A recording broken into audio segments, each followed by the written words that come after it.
குறைந்த விலை நிறைந்த தரம் தங்கள் தேவைகள் அனைத்தும் ஒரே இடத்தில் ஜெயச்சந்திரன். ஆகவேதான் சொல்லுகிறேன், இது வெறும் பகட்டு உரை, ஏமாற்றம் அளிக்கும் உரை.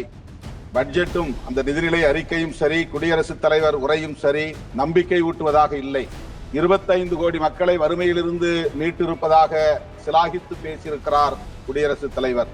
ஆனால் இன்னும் கோடானு கோடி மக்கள் வறுமையிலே உழன்று கொண்டிருக்கிறார்கள். குடியரசுத் தலைவரின் பார்வைக்கு வரவில்லையோ என்கிற வேதனை மிஞ்சுகிறது. தலைமுறைகளை தாண்டி தரத்துடன் மீண்டும் தனித்துவம் நிறைந்த கடை ஜிஆர்சி ஜுவல்லர்ஸ் காஞ்சிபுரம். 5,91,000 கோடி, ஏறத்தாழ 6 லட்சம் கோடியை மறைக்கிறார்கள் அல்லது செலவிட மறுக்கிறார்கள். இது இந்த மக்களை ஏமாற்றுகிற, வஞ்சிக்கிற மிக மோசமான ஒரு.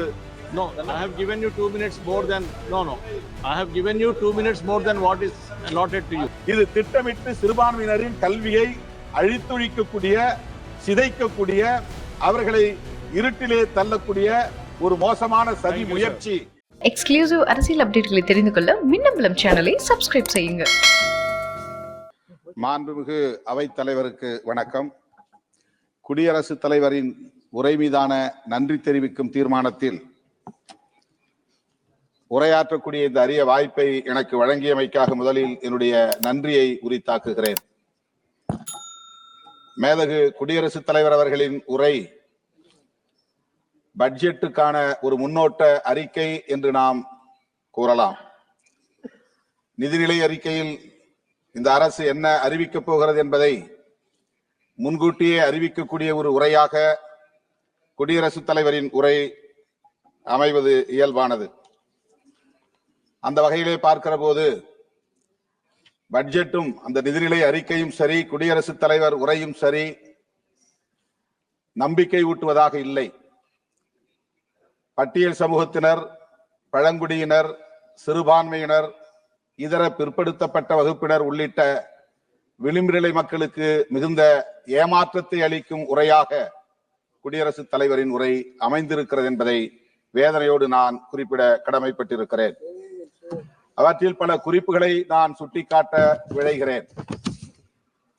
25 கோடி மக்களை வறுமையிலிருந்து மீட்டிருப்பதாக சிலாகித்து பேசியிருக்கிறார் குடியரசுத் தலைவர்.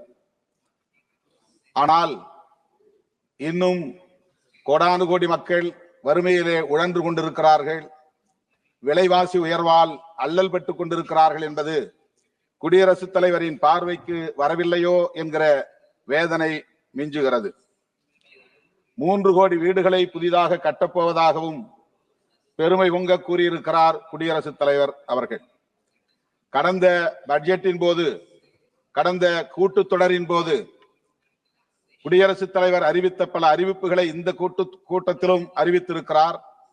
அதிலே ஒன்றுதான் இந்த வீடு கட்டும் திட்டம், பிரதமரின் வீடு கட்டும் திட்டம். கடந்த முறை 54,500 கோடி ரூபாய் ஒதுக்கீடு செய்து அதில் 32,400 கோடி மட்டுமே செலவழித்திருக்கிறது அரசு. சரிபாதியாக செலவை குறைத்து விட்டார்கள். 22,100 கோடி ரூபாய் செலவிடவில்லை. இதனால் இந்த பிரதமரின் வீடு கட்டும் திட்டம் முழுமையாக நிறைவடையவில்லை.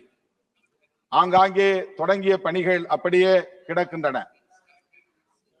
ஒதுக்கிய நிதியும் விரயமாகிறது, மக்களுக்கு வீடும் கிடைக்கவில்லை, இலக்கும் எட்டப்படவில்லை என்பது எவ்வளவு வேதனைக்குரியது என்பதை தயவு கூர்ந்து எண்ணி பார்க்க வேண்டும் என கேட்டுக்கொள்கிறேன்.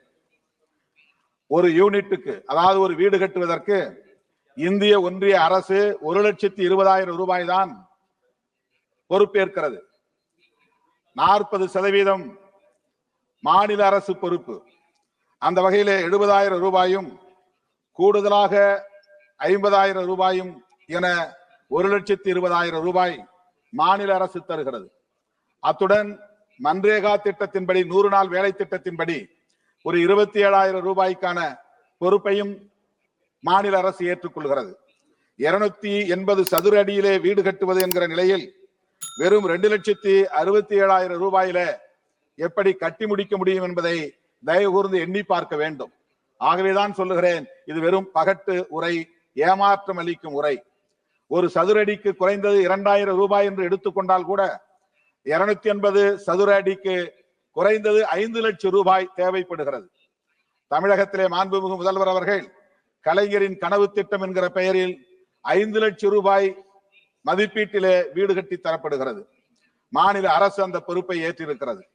ஆகவே பிரதமரின் பெயரால் வீடு கட்டும் இந்த திட்டத்திற்கு குறைந்தது 5 லட்சம் ரூபாய் ஒதுக்கீடு செய்ய வேண்டும்.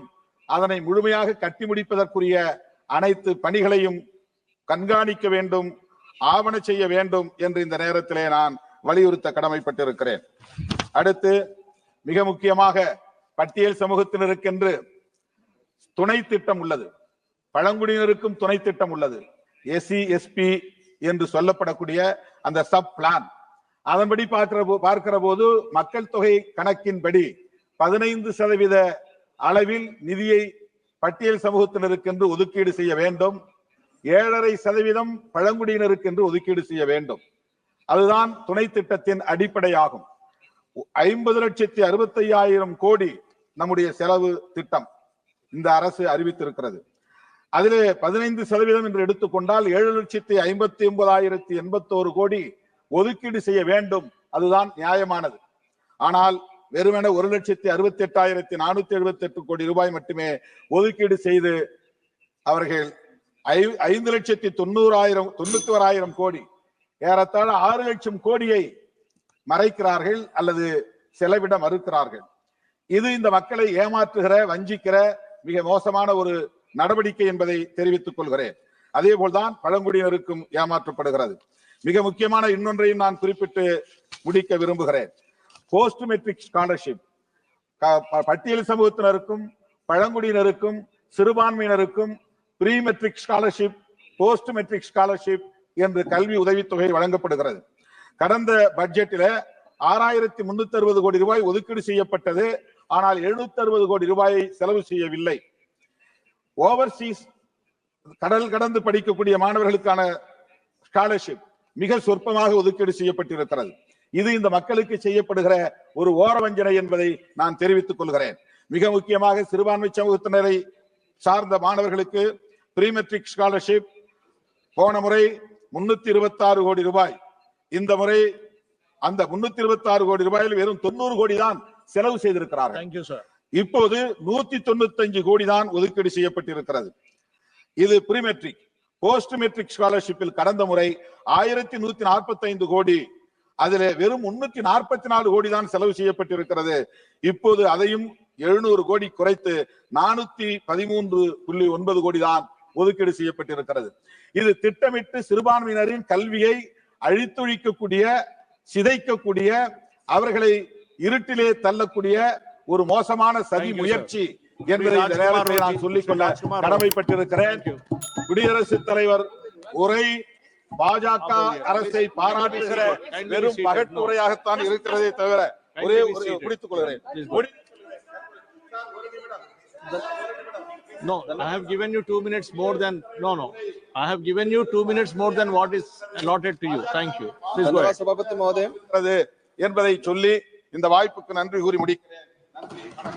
குறைந்த விலை, நிறைந்த தரம், தங்கள் தேவைகள் அனைத்தும் ஒரே இடத்தில். ஜெயச்சந்திரன். தலைமுறைகளை தாண்டி தரத்துடன் மீண்டும் தனித்துவம் நிறைந்த கடை GRC Jewellers காஞ்சிபுரம். மின்னம்பலம்.com தமிழின் முதல் மொபைல் பத்திரிகை.